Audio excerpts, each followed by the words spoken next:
Bismillahirrahmanirrahim. Alhamdulillahilladzi arsala rasulahu bil huda wa dinil haqq liyuzhirahu 'ala ad-dini kullih walau karihal kafirun. Asyhadu an la ilaha illallah wahdahu la syarika lah. Wa asyhadu anna Muhammadan 'abduhu wa rasuluh. Salawatullahi wa salamuhu 'ala hadzal nabiyyil karim. وإمام المتقين وقائد الدعاة المجاهدين وعلى آله وأصحابه أجمعين اللهم علمنا ما جهلنا وانفعنا بما علمتنا وجعلنا من المخلصين وصلى الله على سيدنا محمد وعلى آله وبارك وسلم والحمد لله رب العالمين أما بعد. Terlebih dahulu marilah sama-sama kita menyatakan setinggi-tinggi kesyukuran kita kehadrat Allah Subhanahu wa taala kerana dengan limpah kurniaannya kita diberi kesempatan, peluang dan kekuatan oleh Allah Subhanahu wa taala untuk sekali lagi tuan-tuan kita bertemu pada malam ini, walaupun kita malam ini telah ganti sahaja ganti pada hari yang kita tak sempat untuk kita adakan kuliah. Kita akan sambung, walaupun kuliah ganti, kita sambung topik yang sama, iaitu syarat sah jual beli, syarat sah barang dan juga price ataupun harga. Dia ada 5 syarat barang dan harga yang sah di sisi syariat ataupun di sisi sistem muamalat dalam mazhab kita Al-Imam Asy-Syafi'i. Dia agak berbeza, dia ada berbeza. Mazhab Hanafi, Maliki dia berbeza sedikit dari sudut terma ini, barang dan juga harga. Dia ada 5 syarat. Syarat yang pertama, mestilah barang yang kita nak beli ataupun yang kita nak jual beli suci. Sekiranya barang itu najis ataupun barang itu bercampur dengan najis yang tidak boleh dibersihkan dengan cara basuh, maka tidak sah dijual ataupun tidak sah dibeli. Cara dia, solusi dianya, kita kena akad naqlul yad ataupun kita panggil akad pindah kuasa mengurus, bukan kuasa pindah milik. Jadi syarat tidak membenarkan untuk kita memiliki najis, tetapi syarat memberi kuasa kepada kita untuk kita handle, untuk kita urus. Jadi najis itu berhak ke atas kita, bukan najis itu milik kita. Ada beza. Jadi akad naqlul yad ni kita guna hebah, tapi hebah bukan hebah tukar milik. Sebagaimana kita tahu, hebah ni termasuk salah satu daripada akad, salah satu daripada kontrak untuk pindah milik. Itu hebah yang umum. Tetapi dalam naqlul yad ataupun dalam proses pindah kuasa mengurus ini, kita guna hebah dengan makna pindah kuasa mengurus, bukan pindah milik.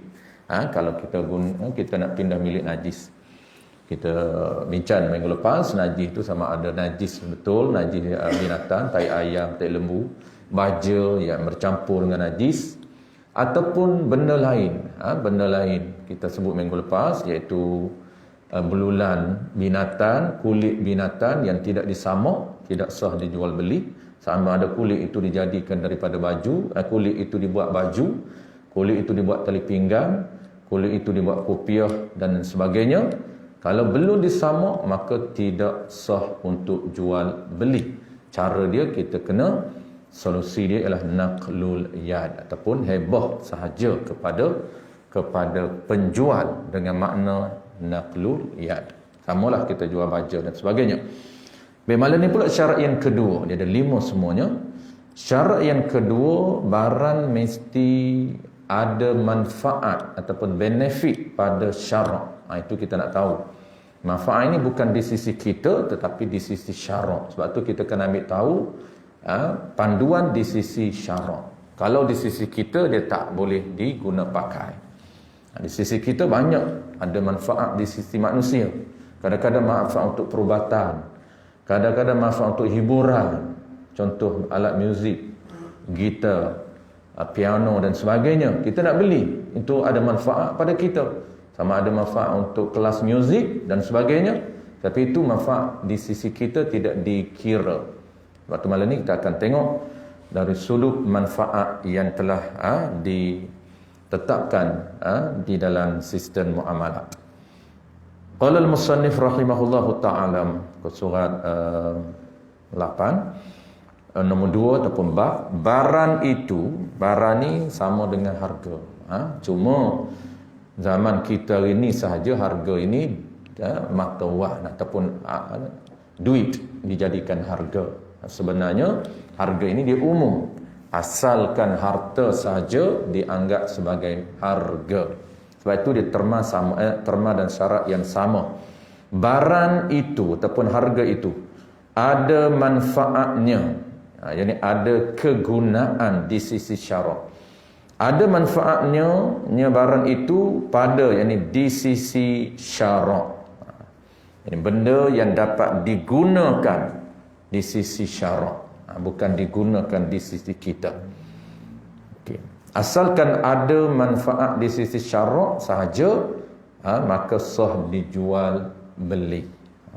Jadi manfaat inilah dia kita kena tengok, dia tak boleh andai. Kita kena tengok dalam ketetapan yang telah diputuskan ataupun ditetapkan oleh syarak. Umpama tu contoh jual air tepi perigi. Jadi jual air dalam perigi tak sah. Jual air di dalam perigi itu tak sah. Jual air sungai dalam tanah kita juga tidak sah.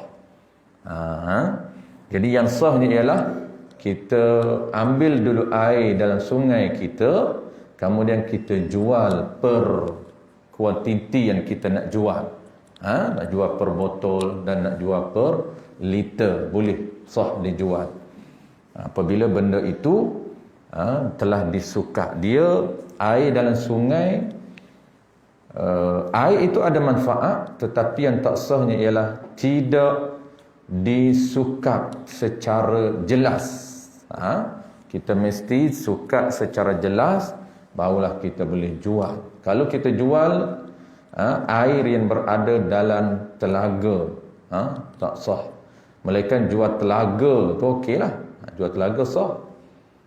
Jual telaga, satu telaga saya jual, dua telaga saya jual. Jual dengan telaga-telaga, itu sah. Sebagaimana zaman Nabi ataupun zaman Uthman bin Affan, dia beli telaga dengan Yahudi. Dia bukan beli air saja, bahkan dia beli telaga. Dia beli telaga dengan Yahudi. Walaupun Yahudi tak nak jual secara, tapi dia deal sehingga berjaya. Yahudi, lembut hati Yahudi untuk jual separuh sahaja telaga. Yahudi tahu dia punya keuntungan yang luar biasa. Dia charge kepada orang Islam. Waktu itu tidak ada sumber air melainkan sumber air telaga yang dimiliki oleh orang Yahudi.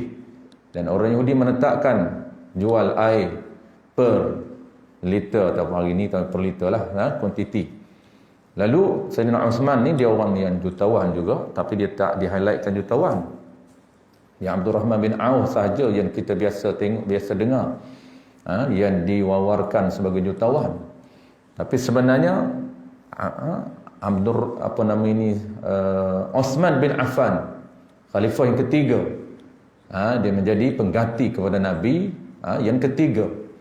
Yang terakhirnya ialah Sayyidina Ali.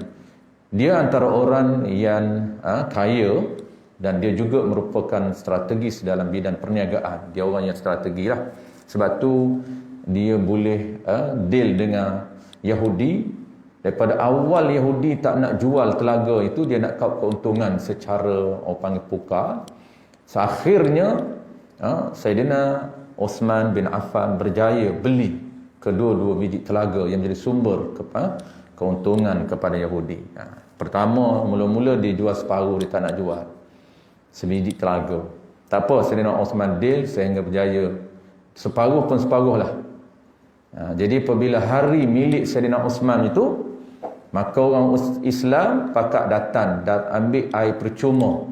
Sayyidina Uthman ni dia beli telaga, Dia tak jual kepada orang Islam. Dia bagi percuma air. Jadi hari milik kepada Saidina Osman, orang datang percuma ambil air. Besoknya dia gilir hari Yahudi. Yahudi jual. Orang tak datang, hari Yahudi jual. Akhirnya Yahudi kata, kalau lagu ni baik aku jual sebiji telaga. Untung jual telaga lah. Dah air tak boleh kau keuntungan dah. Inilah taktikal yang dibawa, yang dilakukan oleh Saidina Osman bin Affan. Dia seorang saudagar ataupun seorang perniagaan yang berstrategis. Dia licik perniagaan dia. Sampai akhirnya dia berjaya deal. Sebab Saidina Osman ini tuan-tuan, dia macam Abu Bakar juga. Abu Bakar kaya. Sebab tu Abu Bakar dia tak tanya harga dia nak bebas hamba. Dia tak tanya. Dia tanya orang kafir berapa dan letak. Jadi antara hamba yang dia bebas yang paling mahal ialah Bilal. Bilal bin Rabah mahal. Sebab Bilal ni dia ada kualiti. Tetapi Saidina Abu Bakar, dia pergi jumpa, dia nak bebaskan Bilal bin Rabah. Apabila Bilal diseksa, dia tak tanya harga Bilal. Orang kaya. Kita tumpang, kita tengok harga dulu baru beli. Orang kaya dia tengok harga. Dia nak aim tu, yang tu lah. Dia ambil letak depan cashier. Scan dulu, baru dia tahu harga. Scan harga, oh 4,000. Biasa je, senyum. Seluar dia tuan-puan bukan macam kita. Bukan macam saya lah tuan-puan pun standard juga. Maksudnya bukan macam saya. Saya tak pakai seluar 500, 600 tu, jangan pakai. Baju blazer tuan-puan, mana ada blazer harga 300, 400. Tuan-puan pakai semua harga 1,500. Yang cokia, cak ayam baru 1,500. Standard blazer ni 2,000. Blazer baru. Tak tengok baju dalam ni. Tu baru luar. Abu Bakar dia tanya, dia letak ikut Quraisy ataupun ikut tuan kepada Bilal bin Rabah. Abu Jahal. Abu Jahal nak letak berapa dia nak bayar? Dia tak kisah. Dia akan bayar. Ini Abu Bakar dia duit banyak. Kita kena ada juga orang macam tu tuan.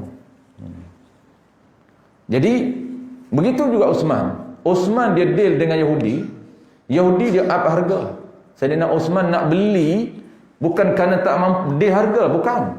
Saidina Osman ni dia deal bukan kerana harga, tetapi deal nak bagi Yahudi jual. Macam mana Yahudi nak bagi Yahudi jual? Harga tak kisah. Dia beli mahal.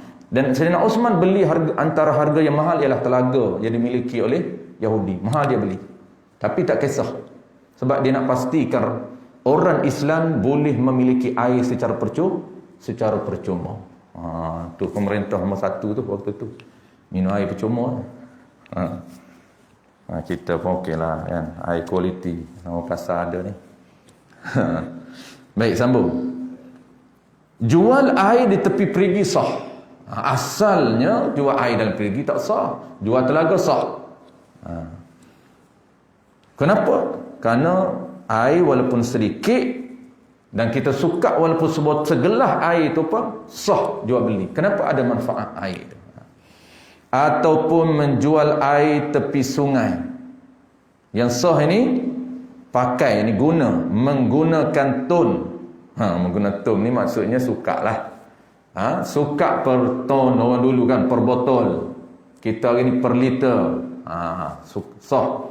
Walaupun sikit air itu, segelas saja air, sah, asalkan ada sukatan. Dan juga air itu ada manfaat pada syarak. Atau jual tanah yang dilonggok di padan. Jual tanah per lori. Kalau kita hari ni sah jual tanah per lori. Kenapa? Kerana ada gunanya, ada manfaatnya pada air, ada manfaatnya pada tanah walaupun sedikit. Dan manfaat ini dia nak cerita, sekalipun manfaat ataupun kegunaan itu untuk masa akan datang. Sekarang ni tak boleh guna lagi barang ni, sah jual. Sekiranya future ni boleh guna, sah. Boleh guna itu pada syarak, bukan pada kita. Contoh seperti anak keldai. Anak keldai yang kecil bukan beli ibu sekali dengan anak, tidak. Anak keldai yang masih kecil. Kalau kita beli anak lembu yang masih kecil, sekarang ni kecil sangat, nak sembelih pun tak boleh makan daging lagi. Halus sangat. Anak lembu kematian ibu, kita beli. Baru 2-3 bulan contoh. Sah tak jual beli. Nak sembelih kecil sangat, tak lalu nak makan. Walaupun boleh makan. Sah jawab dia. Kerana apa? Kerana akan datangnya dia ada manfaat untuk kita. Kalau keldai ni, bukan untuk makan.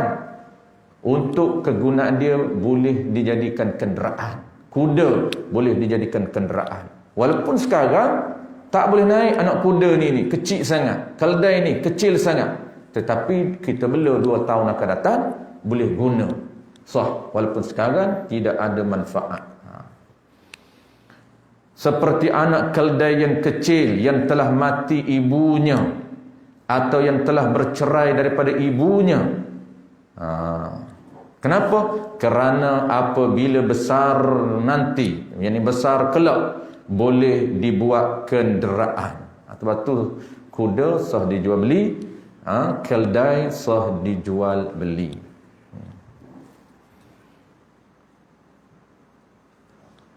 Baik. Jadi dia nak sebut tuan-puan benda yang tidak ada manfaat sekarang ini. Secara umum manfaat ini di sisi syarak. Baik. Kalaulah benda yang tidak ada manfaat pada syarak, maka dia tidak sah dijual beli. Antara benda yang tidak ada manfaat di sisi syarak ni apa dia tuan-puan? Dia akan sebut satu persatu.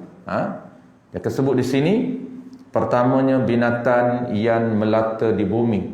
Yang keduanya binatang buas. Itu tidak ada manfaat pada syarak. Yang ketiga binatang berbisa dan berbahaya. Tidak ada manfaat di sisi syarak. Yang last sekali, benda yang tidak ada manfaat di sisi syarak ini, iaitu benda yang sedikit, sangat sedikit, tidak ada manfaat di sisi syarak. Contoh apa? Contoh 2 biji benda yang kecil, 2 biji beras, 2 biji barley, 2 biji gandum. Benda yang kecil. Kenapa jadi isu 2 biji beras, 2 biji barley, benda kecil-kecil ni? Kerana orang nak try sebelum dia beli. Rasanya macam mana barley ni? Beras ni macam mana? Jadi kita nak ambil try dulu. Tapi nak try, tuan tak nak bagi.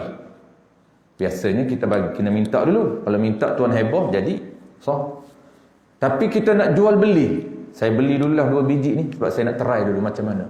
Tak sah beli benda yang sedikit. Kenapa? Benda sedikit itu tidak ada nilai di sisi syarak.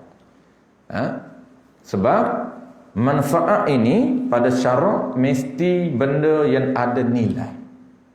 Sebab tu dalam setengah kitab dia sebut ciri manfaat ini, ataupun dia panggil nak ada manfaat ini, pertamanya mesti dia ini ada nilai di sisi syarak. Kalau benda yang tidak ada nilai di sisi syarak, tidak dianggap bermanfaat. Nilai bukan di sisi kita, tapi di sisi syarak. Kalau benda sedikit, tidak ada nilai di sisi syarak. Cuma formula dia berbeza sedikit. Kalau benda sedikit tidak ada nilai di sisi syarak, tidak sah dijual beli, tetapi sah hibah. Jual beli je Islam tak bagi. Kenapa? Kerana syarat dia jual beli mesti sesuatu benda yang ada manfaat. Dan manfaat itu pula benda yang ada nilai, barulah ada manfaat, baru yang ada manfaat. Maka benda yang sedikit tidak ada nilai, maka kalau tidak ada nilai, tidak dianggap bermanfaat, tidak dianggap bermanfaat. Itu dia panggil benda yang tidak bernilai. Sebab tu dalam setengah kitab dia guna ayat dia sebab yang tidak ada nilai. Dia disebut dari sisi sebab. Ada beberapa sebab benda ini tidak bernilai di sisi syarak. Pertama dia kata sebab yang tidak ada manfaat. Dia bilang macam tu. Sebab benda ini tidak bernilai di sisi syarak. Ada apa sebab? Ada beberapa sebab. Ada 3 sebab umum. Pertamanya sebab suatu benda itu tidak ada manfaat pada syarak. Dia bilang macam tu. Manfaat pada syarak, bukan manfaat pada kita. Apa contoh manfaat pada syarak yang tidak ada manfaat pada syarak? Kita bilang masuk je. Contoh pertama, binatang buas. Ini dia bilang contoh, benda tidak ada manfaat. Binatang buas, binatang binatang melata di atas permukaan, binatang yang melata. Kabur, apa saja binatang yang melata di atas bumi tidak sah dijual beli. Kenapa? Karena tidak ada manfaat. Itu sebab pertama. Sebab suatu benda tidak ada nilai. Sebabnya tidak ada manfaat. Yang kedua, tidak ada manfaat selain daripada binatang. Binatang tu dia akan cirikan satu-satu. Kita akan beri contoh. Binatang melata, binatang buas. Tu. Tapi dia ada pengecualian. Kita akan baca sekali lagi dia. Ada binatang buas yang sah dijual beli. Cuma ni sebut umum dulu. Binatang yang melata tak sah, binatang buah tak sah, melainkan pengecualian dia beberapa jenis binatang buah yang sah dijual beli. Kenapa? Kerana ada manfaat pada syarak. Contoh, kejap lagi kita akan sebut. Ini kita sebut umum dulu. Tidak ada manfaat selain daripada binatang, iaitu alat muzik. Alat muzik ni tuan-puan yang diharamkan di dalam Islam, yang tidak ada khilaf. Iaitu selain daripada kompan. Kompan tu dia tidak ada khilaf. Lain dia ada khilaf. Kompan tidak ada khilaf di kalangan para ulama. Kompan ini harus menggunakan dia. Mendengar suara kompan tidak ada khilaf. Tapi yang lain ada khilaf. Terutamanya ulama turas. Ulama contemporary dia ambil yang boleh. Tapi ulama turas tu ulama mutaqaddimin dia panggil. Itu selain daripada kompan dia ada khilaf. Gitar, piano, itu dia ada khilaf. Kalau mutaqaddimin tak boleh. Yang bolehnya ulama contemporary. Contemporary bolehlah dia ambil yang boleh. Tapi mutaqaddimin ulama turah dia tak boleh. Ulama turah satu je, iaitu kompan saja. Baik. Sebab yang kedua, jadi 3 sebab tidak ada nilai. Benda yang tidak bernilai ni 3. Pertama, tidak ada manfaat pada syarak. Yang kedua, benda bahaya ataupun berbisa. Bahaya atau berbisa. Ular, tidak ada manfaat. Orang kata ada manfaat, tapi dia berbisa, tidak dibenarkan. Ular, tidak sah jual beli. Walaupun hobi kita bela ular.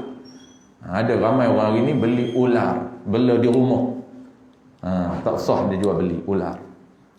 Apa jenis ular? Kalau orang kata, Ustaz, saya bela ular yang tak berbisa. Menggigit kita pun dia tak ada bisa. Bisa dia tak bahaya. Jawab dia tak sah juga kerana tidak ada manfaat pada syarak. Ada manfaat untuk hobi. Manfaat hobi tidak dikira. Manfaat hobi tidak dikira. Yang ketiga, sebab sedikit. Ada 3 sebab tadi. Sedikit tidak ada nilai. Sebab pertama tidak ada manfaat. Sebab yang kedua berbahaya ataupun berbisa. Sebab yang ketiganya ialah sedikit. Seperti 2 biji gandum, 2 biji barley, 2 biji anggur yang sedikit. Tak boleh. Nak beli anggur manis ke tak manis, tapi yang kecil, yang besar okey. Anggur yang kecil tu, besar seni saja, kita ambil 2 biji. Ataupun sebiji kita nak ambil. Tak sah dijual beli. Kena minta. Ban, saya nak beli tapi nak try dulu boleh? Tak boleh. Tak boleh. Kita minta tu bagus dah, kadang-kadang bedah je. Ada setengah orang dia buat mudah tu, pergi masa malam, tengok ni, ambil. Oh, manis manis orang. Dia try dulu baru dia cakap manis. Jawab dia haram sekira dia ambil harta orang walaupun di depan dia tanpa minta izin terlebih dahulu. Walaupun kita ambil depan dia. Sebab tidak ada orang panggil tanda-tanda bahawasanya dia hebah ataupun dia ibahah kepada kita. Kalau ada tanda boleh. Tester, dia cakap ni tester, try. Ataupun dia tulis, itu tak perlu minta izin, ambil. Ambil saja, tak perlu minta izin. Sebab rampas ni tuan-puan, rampas dia panggil mengambil harta orang lain secara terbuka tanpa menggunakan kekerasan. Rampas, tak keras pun, kita ambil. Kalau rompak, itu menggunakan kekerasan. Kita rompak menggunakan kekerasan. Itu beza. Kalau ambil harta orang secara tersembunyi di tempat yang orang lain simpan, tempat yang secure, itu dipanggil mencuri. Dia 3 istilah terma yang berbeza, hukum sama. Mencuri, merampak, merampas. Hukum haram dan tak jadi milik dan tak boleh tasarruf. Yani tak boleh guna, tak boleh jual. Begitu juga ambil depan orang. Tuan duk tengok, tuan tak cakap apa. Dia kata tuan tak cakap ustaz. Makna boleh. Dalam muamalah dia tak boleh guna kaedah tu. Dia tak boleh guna kaedah ar-ridha, dia panggil as-sukut alamatur ridha. Tu kaedah, formula. Diam itu tanda dia setuju. Tak boleh guna dalam medan muamalah. Kerana muamalah dia rigid. Dalam sistem muamalah, tuan-tuan, mazhab Syafi'i, dia tegas melibatkan penggunaan harta orang, mesti yakin dia izin. Nak yakin macam mana? Berlafaz. Kalau tak berlafaz, mungkin dia tak bagi. Tak, cuma dia segan nak cakap kat kita. Kita bedal selipar dia, senyap. Aku sayang selipar ni, kenapa dia guna awak ambil wuduk? Aku pun pakai selipar orang lain ambil wuduk. Dia pun curi orang lain juga. Lepas tu orang curi hak dia. Padan lah. Dia sayang pakai selipar baru, pakai selipar Adidas. Tak nak pergi di tandas ataupun nak pergi ambil wuduk, nak kena basahkan selipar, basahkan kasut dia. Dia sayang, dia ambil hak orang lain. Orang lain pula datang bedah hak dia. Padan lah. 2 kali 5, 5 kali 2. Kita kebanyakan tuan-puan ambil harta orang tanpa minta izin. Haram jawab dia. Termasuk apa? Bukan termasuk curi, termasuk merampas. Ataupun mencuri sekiranya tuan tak ada depan. Tuan duduk sembahyang sunat tu, selipar kita kan duduk parking tepi tu. Orang lain datang, tuan tak tahu pun. Tak tahu, dikira mencuri. Sebab dia ambil secara tersembunyi. Maksudnya tuan tak tahu. Kita jangan bermudah-mudah harta orang. Kalau rampah ni, tuan duduk depan mata dia, tak minta izin. Begitu juga banyak yang berlaku, guna selipar orang tak minta izin, guna air orang tak minta izin, ataupun guna tempat orang tak minta izin. Tempat orang bukan ibahah. Ibahah tak apa. Ibahah ni kita akan belajar secara detail. Ibahah ni tuan-puan pergi ke rumah orang. Tuan-puan masuk, tuan rumah kata jemput ban, jemput tuan, jemput ji. Dia jemput masuk. Kita pun masuk. Ingat, apabila masuk saja rumah orang, harta itu bukan milik kita. Formula asas dalam bab harta benda ataupun dalam bab muamalah, sebelum ni asas, tapi dia ada pengecuali ibahah. Sebelum kita menggunakan harta milik orang lain, pastikan kita pastikan harta itu menjadi milik kita. Itu umum. Melainkan harta yang bukan milik, pinjam, iaitu ibahah. Bukan pinjam minta, itu dipanggil ibahah. Intifak, ibahah ni ada 2. Ibahah ni, pinjam ni ada 2. Satu, pinjam dengan berlafaz minta, tu dipanggil ibahatul intifak dalam bahasa akademiknya. Satu lagi ibahah umum, dia panggil ibahah yang sebenar, iaitu membenarkan orang lain menggunakan harta kita tanpa bayaran. Contoh, orang dia berlaku pada umumnya berlaku pada 2 tempat.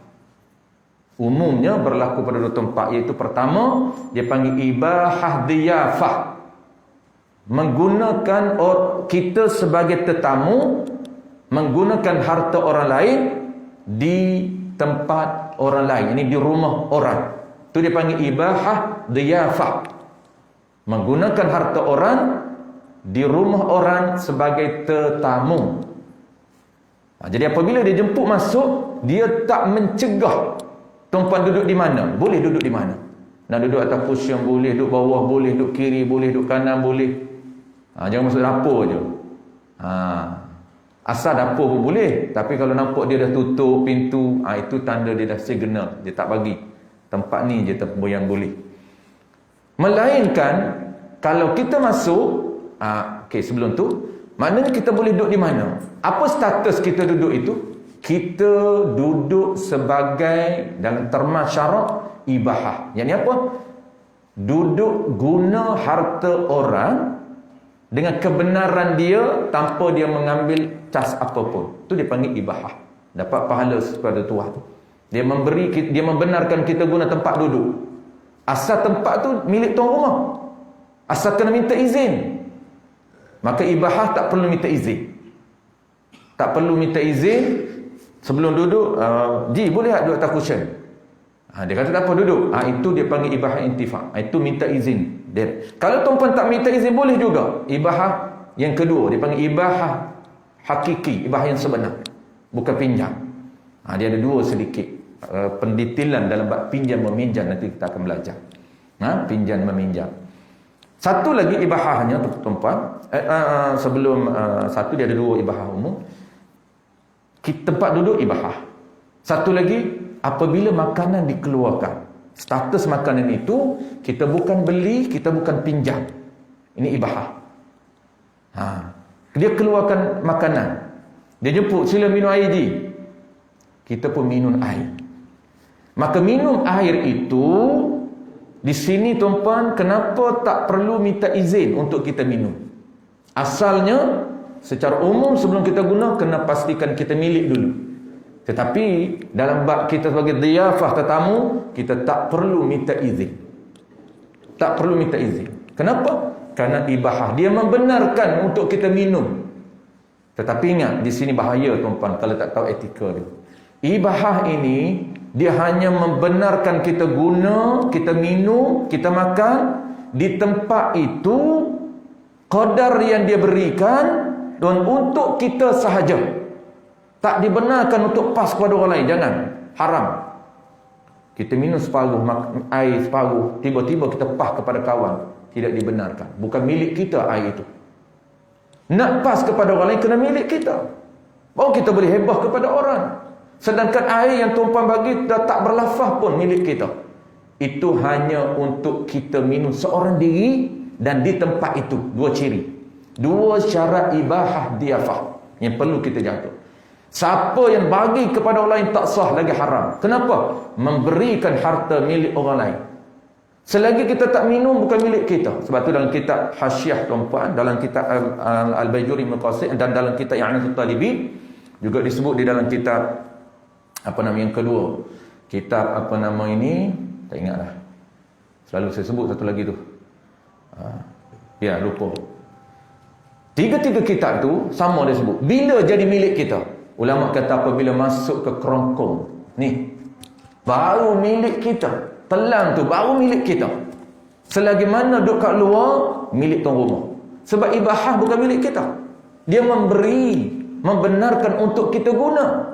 Dia benarkan. Sebab itu ibahah apabila benarkan untuk kita guna, ingat dua ciri, dua syarat. Pertama, untuk kita guna seorang saja dan di tempat itu saja. Jangan buat balik. Buat balik kena minta izin dengan dia. Dia rasa sedap, dia pau. Lebih lebih pau, dia katakan tuan rumah bagi kat dia. Mana ada orang bagi, so minum kat situ je. Melainkan tuan rumah kata, lebih buat balik buat balik ke anak-anak ke. Buat balik ke anak, tak boleh makan kat dia. Bahaya. Dan buat malak dia ambil kira semua. Tu bahaya nak cakap buat balik ke anak-anak. Dan kena ada dan. Tuan rumah pun kena pandai juga. Sian tu, kita tidak makan kat anak dia je lah. Dia tak boleh. Sebab tuan rumah kata, buat balik ji. Balik bagi ke anak-anak. Bukan bagi ke haji. Ingat lafaz dia ke anak-anak. Balik anak je lah makan. Haji tak boleh makan. Sebab apa? Harta ini termasuk dia panggil hebah bisyarak balik. Termasuk hebah balik. Apabila dia kata ambillah haji, itu bukan ibahah. Dia bertukar status jadi hebah. Dia panggil hebah bita'yin. Menyatakan tujuan di belakang. Jadi hebah bita'yin wajib mengikut ta'yin dia. Mengikut apa yang dia qasad di belakang. Ustaz, saya bagi duit ustaz untuk buah minyak. Jangan beli nasi bungkus. Jangan beli benda lain, haram. Sebab dia bagi hebah untuk buah minyak saja. Ustaz, RM50 ke ustaz untuk Minum teh, jenuh kita minum teh RM50. Seminggu tak habis lagi. Jenis kita bukan jenis mengeteh jugalah. Tapi bukan jenis minum teh banyak sangat. Nak habis RM50. Lepas tu nak cakap lah. Teh dan lain-lain. Baru boleh sapu lain. Kena pandai dan lain-lain. Jangan betul sangat. Melainkan uruf di tempat tu, macam contohnya uruf di Kelantan, apabila dia sebut duit teh, bukan teh saja dan lain-lain. Uruf dah. Ambil lah ustaz duit teh. Maksud duit teh tu, kalau orang biasa tak faham, memang teh betul, tu dah jadi uruf dari sana. Cakapan di sana, duit teh ni maksudnya duit lebih pada sagu hati. Lebih maksudnya bukan teh saja. Dia kata ambil ustaz duit kopi. Kan sikit-sikit duit kopi. Semua jenis nak duit kopi semua. Takkan sembang kosong tak ada duit kopi. Zaman berduit hari ni. Sembang kosong tak jalan. Kena ada duit kopi baru jalan. Apa dia duit kopi tu? Takkan duit untuk beli kopi je. Tu ada isyarat dia. Jadi ingat, ibahah ni jaga-jaga tuan-tuan. Satu ibahah diafah. Contoh dia ibahah di rumah. Satu lagi ibahah ni di selain daripada rumah, iaitu di tempat kenduri. Berlaku juga di masjid dan surau. Di tempat kenduri, tempat keraian, dan juga tempat di surau dan masjid berlaku.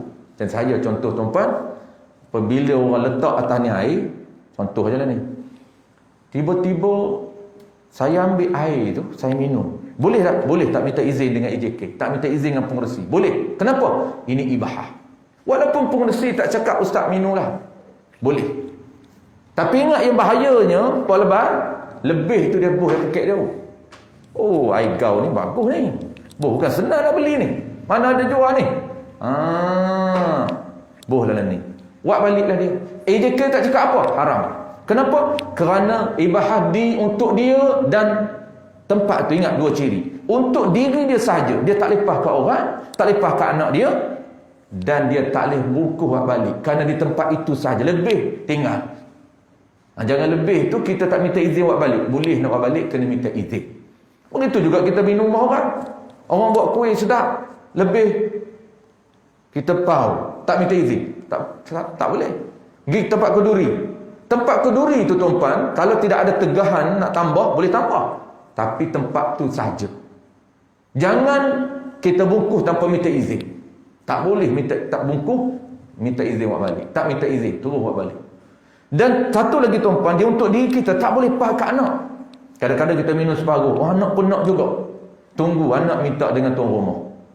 Tuan rumah bagi kat kita ni, kena minum. Baru pula. Baru terasa pada. Contoh aja tu. Contoh je baru. Saya tak apa, saya ada air cukup dekat air dekat kereta saya. Dan saya memang di mana-mana saya jalan, pagi saya isi air tong besar 4.5 liter. Tu disiplin diri. Memang cukup setiap hari saya mesti cukup keperluan badan saya 4.5 liter. Saya lebih ditok. Sebab tu badan cepat turun. Keperluan badan saya 62 kilo, 61 kilo, 3 liter je. Dia formula 20 kan, 25. 20 atau 25, 1 liter. 50 kg, 2 liter. Jadi kita 60, 3 liter je. 61. Tapi saya lebihkan sampai 4 liter untuk cepat maintain berat badan yang ideal. Sebab tu jangan bimbang tak buat keluar air. Air dah kereta ada. Cukup. Bedal, masuk je kereta, minum air. Setengah jam sekali saya minum air. Dan setengah jam sekali memang buang air. Dua tu je kerja. Minum air cukup ni orang tak nak cukupkan air sebab apa tuan? Sebab dia kata tak larat nak pergi tandas. Sebenarnya baguslah dia pergi tandas, ditah. Yang tak bagus ni minum air satu masa kuantiti banyak, itu tak bagus. Dia stres ataupun press kita punya buah pinggang. Dalam setengah jam dia bedal sampai 2 liter ataupun 1 liter, itu tak bagus. Setengah jam tu dia antara 5 ml ataupun 1 liter boleh. Kalau 2 minit dia bedal sampai 1 liter. Tak boleh guk sekejap je. Dia boleh buat, tapi bahaya untuk buah pinggang. Itu maksud yang kata banyak minum air yang banyak berbahaya. Itu mitos sahaja. Sebenarnya minum air yang banyak ini janganlah banyak sangat. Lebih banyak sangat stres buah pinggang. Maksud banyak ni lebih daripada normal. Kita perlu 3 liter, kita lebihkan 4.5 liter ke 5 liter, boleh, tak ada masalah. Lagi cepat detox. Sebab badan kita tu, kita ambil radikal bebas yang banyak, antioksidan sedikit. Sedangkan keperluan badan kita seharian, dia kena ambil makanan yang mempunyai antioksidan tinggi. Tapi kita ambil pemakanan yang tercemar, radikal bebas yang banyak. Apabila radikal bebas banyak, kita tak detox natural, air. Selain itu, pemakanan kita tak buang. Itu yang jadi mendapan dalam badan kita radikal bebas. Stres banyak. Baik, kita dah bunyi isyarat tuan-puan, kita nak stop tengok. Okey, di sini kita akan sambung minggu depan tuan-puan, iaitu contoh tidak bermanfaat. Dari itu tidak sah menjual binatang melata di bumi. Ini kita akan sambung minggu depan, ataupun kita sambung minggu kedua ni. Hari ini secara umumnya kita tahu, secara umum dulu, sebelum detail. Ini yang pendetailan, iaitu tidak sah menjual binatang melata seperti ular, kumban sebagainya, dan tidak sah menjual binatang buas melainkan binatang buas yang ada manfaat. Ini dia akan detailkan satu persatu. Dan tidak sah jual benda yang sedikit, dan perenggan last sekali tidak sah jual alat muzik. Itu pendetailan. Tapi umum kita dah tahu, kalau benda yang tidak ada manfaat, maka dia tidak dianggap bernilai, maka tidak sah dijual beli. Jadi benda yang tidak bernilai ni ada 3. Pertama, tidak ada manfaat. Yang kedua, berbahaya dan berbisa. Yang ketiganya sedikit. Itu secara umum dulu kita tahu. Dan insyaAllah pendetailan bulan depan, minggu depan. Kalau ada soalan putupan, kita simpan minggu depan. Aku ada soalan nak jual kucing ke, saya hobi kucing, beli kucing macam mana. Kucing tidak ada manfaat, tetapi dia ada solusi dia. Jangan bimbang. Tak sah jual beli. Kita boleh pilih akad alternatif. Tak perlu pilih nakluliyah sebab dia bukan najis. Cuma kita pilih akad heboh yang sebenar, bukan heboh nakluliyah. InsyaAllah solusi itu kita akan bincang akan datang. Wallahu a'lam. Bismillahirrahmanirrahim. Alhamdulillahirabbil alamin. Wassalatu wassalamu ala asyrafil anbiya'i wal mursalin wa ala alihi wa ashabihi ajma'in. اللهم فقهنا في الدين وعلمنا التأويل وجعلنا من العلماء العاملين وجعلنا من المخلصين وصلى الله على سيدنا محمد وعلى آله وبارك وسلم والحمد لله رب العالمين.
Amak cuti ni Amak balik kampung ni Amak balik kampung.